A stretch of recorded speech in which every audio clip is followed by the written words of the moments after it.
Aucune piste n'est écartée dans l'enquête sur le crash de l'avion militaire russe de dimanche.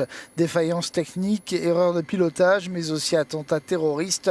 Autant de possibilités qui seront étudiées par la commission d'enquête présidée par le ministre des Transports. Un Tupolev s'est abîmé dimanche en mer Noire avec 92 personnes à bord. L'appareil venait de décoller de Sotchi et devait se rendre à Latakia en Syrie. Il n'y a aucun survivant.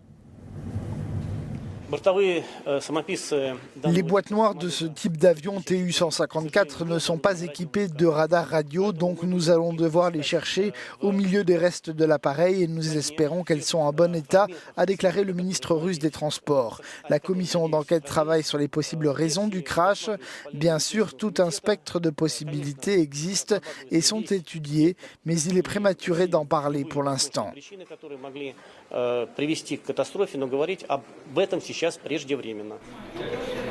Le choc est d'autant plus grand en Russie qu'au nombre des victimes, on compte une grande figure de l'action humanitaire, Elisaveta Glinka, plus connue sous le nom de Dr Lisa. Responsable de l'organisation Aide Juste, elle devait remettre de l'aide humanitaire à l'hôpital universitaire de Tichrin à Latakia.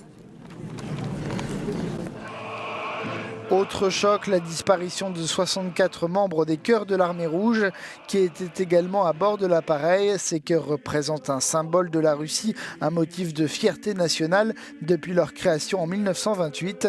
Les 64 choristes devaient célébrer le Nouvel An avec les troupes en Syrie.